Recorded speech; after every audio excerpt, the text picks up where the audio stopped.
Campaigners claim not one major British clothing brand has made the top 10 of the so-called Fashion Transparency Index. Some larger firms have been criticised for refusing to embrace ethical practices, but smaller outlets say customers don't mind paying more to shop ethically and are even coming round to the idea of renting clothes, as Ashna Hurinek reports. Shopping green is more than a colour of choice in fashion, it's a way of life. In a list of the most sustainable brands, the biggest names are falling behind.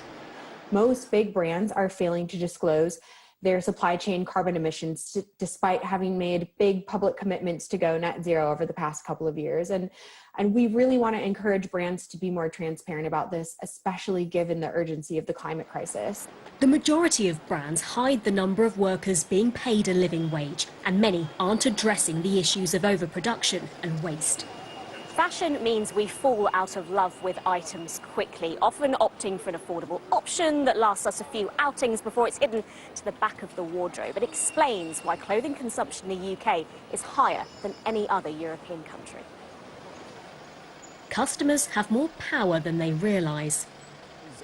All brands do is respond to consumer demand. That's all they're doing. And so Sam's company is filling in the gap for consumers demanding more from their clothes, selling ethical items affordably. He says there's no excuse for bad habits.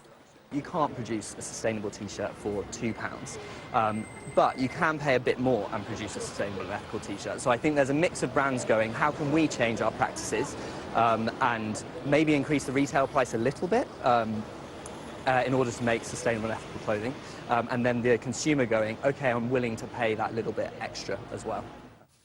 Buy, rinse and repeat is what we're used to, but many are happy to hire. Renting your wardrobes is one of the most sustainable things you can be doing if you're looking to change your fashion consumption. I really believe that people need to own less and buy better, and I think that women and men now are really smart and savvy about what they do want to own and invest in, and we need to kind of get away from this massive culture of throwaway fashion.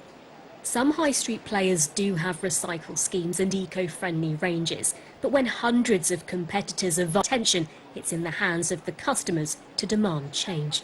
Ashna Hurinek, Sky News.